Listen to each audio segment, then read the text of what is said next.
Welcome to the Land Your Bet Sports Betting Show.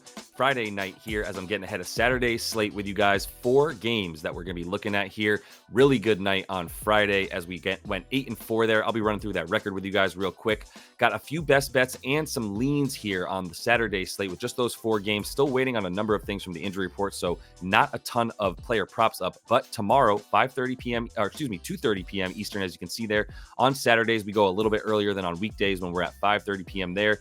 2:30 p.m. Eastern on Saturday. So jump into that tomorrow. Bring your bets. We'll be going over that stuff together. I show you some of the process of how I'm looking at these player props and sides and totals and how we break those down together. So having a really good time doing that with y'all. We'll get into that on Saturday. For now, let's jump into Saturday's slate. Quick look, though, at how we did on Friday. Like I said, 8-4. Really loved all the bets we had there. If you look at the right side of the screen, you've got all the totals from Friday, 8-4, 4+1 units up. Really needed a good day there. Went 2-0 on the sides and totals for 1.8 units. And the Playa Props were very profitable, 5-1 plus 2.7 units. Made a little bit on the ladders and lost it on the parlay because Tyrese Halliburton didn't get 10 points. We had him for a double-double alongside the money line for Indiana, who won handily there. We also had them at -4.5. And Tyrese Halliburton got 8 points in that game. Had a really good game. They won by 12, so it was all good for Indiana, but not as good for us. Still had a really good day, like I said. Bobby Poe didn't manage to get the ladders there, but we press on. This is what we had for the week. I wanted to make sure I got this to you guys because we're still -1.6 on the week, just so you know that like I'm not just showing you the good days and not the bad ones, right? Like 4.1 units was great yesterday, but we had 2 really bad days here, Monday and Thursday, that led us to this -1.6 week on the weekdays. We're going to get that back. Saturday, we've got these 4 games. Sunday, we've got 12 games to choose from then. So we'll have a lot on Sunday as well with that video. But for the season record now, 28.3 units up on the total, 33.1 with the Playa Props. So I've got a few of these bets here for Saturday. Let's get into it. First game I'm looking at here, we've got the Cavs and the Lakers, the last 2 teams that LeBron James has played for. And for the Cavs, Donnie Mitchell is available, and the 2 dudes out to know about for the Cavaliers is going to be Isaac Okoro and Dean Wade are both out in this one. They've been out for a little bit, though. The Lakers, they're going to have AD and LeBron questionable on every injury report, so whatever, do with that what you will. They're playing. They have a shot at the 6th seed, to be honest. So they're going to be playing their dudes, and they're going to have a couple guys back. Christian Wood and Jared Vanderbilt are still out. However, Gabe Vincent is going to be coming back for this team, and I believe they're going to have Cam Reddish as well. So neither of those dudes showed up on the injury report, leading me to believe that they're going to be available in this one. We'll see how that impacts things, but looking at the Lakers over their last 5, they're on the right side here, 12th in offensive rating, but playing a little bit better on D. Still fastest pace in the league, though, playing above 104 pace, really getting out in transition with obviously LeBron James leading the bulk of that and leading their team in transition that way. But they've been really good rebounding, and defensively, while they've got a really good defensive rating, teams are hitting shots against them, right? Like 12th in terms of 17th defensive effective field goal percentage. That's pretty much middle of the pack. If you do make shots, you are going to be able to score on this Lakers squad. For the Cavs, they've been the inverse of what you normally expect from them. 3rd in offensive rating, but the 2nd worst defensive rating over their last 5 games. That's not a typo. For the pace, they're at 19th, which is actually a little bit fast for them. And then really poor rebounding, which is a little bit surprising. Their teams are getting offensive rebounds against them and second chance points. And that might be a problem for them in this game with the Lakers, who we know attack the offensive glass a ton, especially with AD. They've been shooting the ball really well for this Cavs team, but not playing defense at all. Also 29th in their defensive effective field goal percentage. So with the trends the way that they are, you can kind of guess where I'm going with this one. We've got 7-3 to the over for both these squads in their last 10 games. In the last 5, the Cavs still playing fast with Donnie Mitchell back for a couple of these games. And for the Lakers, 3-2 to the over, but we've seen them at like 235, 236 totals, right, over the course of this last couple of weeks for them.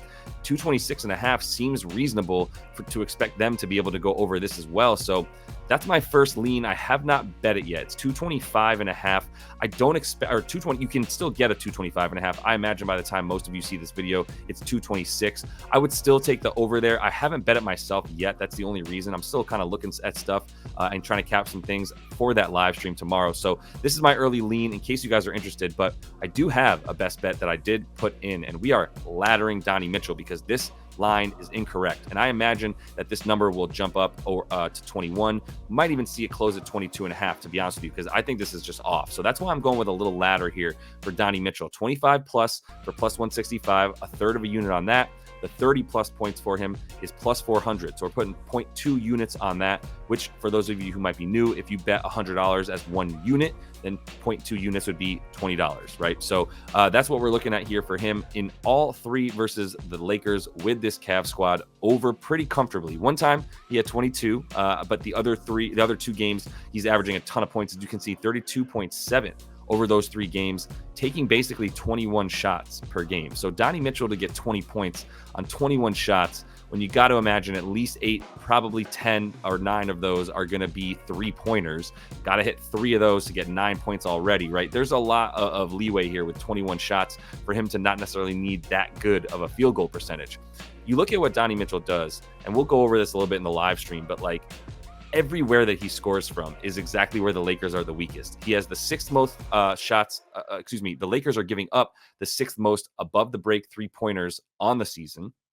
Donnie is, and also the 6th most attempts as well that they're giving up. So they're giving up a lot of attempts from there and a lot of makes, really high percentage as well. That's where Donnie shoots from. It's either mid-range, attacking the basket, or above the break stuff. Obviously, nothing really on the wing or in the corners for Donnie. He's the pick and roll ball handler at the top of the break, right? And so for that stuff, it's either him taking that 3 after the screen, or it's him stepping in 1 dribble and taking that pull-up from mid-range. Has a ton of pull-up shots in the top 5 in terms of the amount of pull-ups that he takes as well. And that's what the Lakers are bad at. Honestly, they are very bad at limiting point guards. They give up the 4th most points per game to that position on the season. A lot to like with Donnie Mitchell, who came back last game. He played 37 minutes in this last game, scored 24 points. Not a great field goal percentage, but took the bulk of the shots, played a lot of minutes. So if he's back in full the way that he seems to be, playing a team that's really bad at defending his exact position, you gotta love an over for Donnie, enough to ladder this thing as well, up to 30 points for a little bit. Going to keep it simple here for this 76ers and Grizzlies game. You can get the Sixers at minus 11.5, so there's a little discrepancy there between books. You can also get the Grizzlies if you wanted to bet on them at plus 12.5. It is 209.5 as the total for most across most sports books, but the Grizzlies on the second leg of this back-to-back after beating the Pistons, by the way, they do not have their injury reports submitted yet. The 76ers have their injury reports submitted, but it's full of question marks like it's been for a while now. So JoJo Embiid, Joel is still questionable. So is Tyrese Maxey. Melton is out. All the normal guys are out. And then Tobias Harris and Mo Bamba are questionable as well. So I do expect Embiid to play. What my guess here is, and that's all I've got is the injury report here, because my guess is that Joel is going to be in there early, and they're going to look to win this thing early, right? So I'm like placing a first quarter bet here as soon as I can get props on Joel Embiid, which I don't have yet, but as soon as I get them in the morning time, and I'll show you that stuff on the live stream at 2:30 p.m. Eastern, as always. In there, I'll be looking at that first quarter stuff for Joel Embiid, hoping that it's about 8.5, even 9.5 is probably an over for me on his first quarter points. You look at Philly, they got to win. So they can't just sit everybody cautiously, even if it is Memphis. You've got to get in there and get a double-digit lead right away. Blow this team out by half and then sit Joel for the entire fourth and maybe even the third, to be honest. They're half a game back of Miami after that big win they had, and a game and a half back of the Pacers now as well, after the Pacers won a game on Friday night against the Thunder. So I expect him to play, and I expect him to still be on somewhat of a minutes restriction unless they need him to play in the fourth, which I'm assuming they're hoping he doesn't have to. He's got 9.5 points in the first quarter of the last 2 games, taking 6 shots. If he's taking 6 shots to get 10 points, I'm taking that bet against this Memphis Grizzlies squad.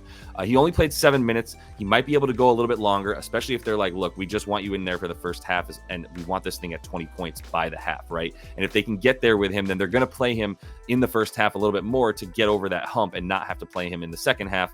Memphis is allowing the 6th most points per game, 2 centers in their last 7, and that's been with the last case for the last 15 as well, since they just haven't had any centers. They got rid of them all, as we know, and so now Jaren Jackson Jr. and Santi Aldama are tasked with guarding bigs, as well as Trey Jemison. Stop me if you've heard of him, right? So this is a good moment in time to just take Joel to dominate people in the first quarter without anybody there. 10 points is a good bet as well for him to get that in the first quarter of this one. Last game that we're looking at here, Hawks at the Nuggets. And the big thing here is Jamal Murray. That's why I got the injury report up for this one. Jamal Murray, questionable in this game. I honestly have no idea if he's going to play. I normally would have a lean one way or the other on whether or not a player is going to play. Like I said, LeBron, AD out for played a lot of games that they've been questionable. Most of the games they've been questionable for. Jamal Murray's a legit questionable here. And it's mostly because they might not need him, honestly. And I think that was the case against the Clippers, is they thought they didn't need him, lost that game. They still want to win this one because they have, if they do win, they're a half a game up on the 1 seed against this Timberwolves squad who lost on Friday night to the Suns. But like, you still might not need him against this Hawks team. So I can't get down with a bet on the Hawks. I can get down with betting on player props for this Nuggets squad. And it's really going to be about Jokic in this one, to be honest. This is the last 5 for these 2 teams. But really what I'm focused on tomorrow that'll be on that live stream is, do I take Jokic points, right? And is he going to be trying, or at least taking 20 shots and not 13 shots to be able to get that number? For the Nuggets, they've been defensive-minded big time over their last 5. Really not worrying about the offense. Jokic has taken a ton of shots over his last 5 because he's really all they have right now that they care about. With Jamal out, obviously that's the big part of their offense. Let's put it that way. If Jokic is like 60% of it, then I would say Murray is about 30%, and maybe you give Porter Jr. and Aaron Gordon the last 10. But really for the Hawks, they've been a shooting-dependent team. They've been pretty good at rebounding. They've been shooting really well though, and if they're not going to shoot well, as they did very poorly against the Mavericks, 40% from the field as a team against the Mavs, who have also been good on D, but this Nuggets team has been just as good, honestly. I know they have the 6th defensive rating over their last 5. The Mavs have like the 2nd best or 1st best still over their last 5. So they've been a little bit better technically than the Nuggets, but for the Nugs here, like with the way that they're coming into their own on defense going into the playoffs, at home, I can't take a Hawks team against them. I'm going to be looking at some more player props based on this stuff here tomorrow. Only have like Jokic at 27.5 points right now. And I would hit that, to be honest, but I want to see what happens with Murray playing, because if Murray plays, then I can't just condone a 28.5 point bet on Jokic, even against this Hawks team, who's actually been better defending down low than they have in the 3-point line. So we'll see what happens with this injury report. Tune back in 2:30 p.m. Eastern time for that live stream. And that is all the time that I have for you guys in this one. Definitely tune in tomorrow. Like I said, 2:30 p.m. Eastern time. Keep getting it messed up right there on the screen. Saturdays, we're going to be doing that a little bit earlier. Games start a little bit earlier, and I want to get the video out to you early on with these 4 games. We don't have quite as much for the player props yet, so I want to get into those as soon as I wake up and then get some of those bets out to you guys in the live stream. Bring y'all's bets in the comments. We'll go over those together. Until I do see you next, happy betting.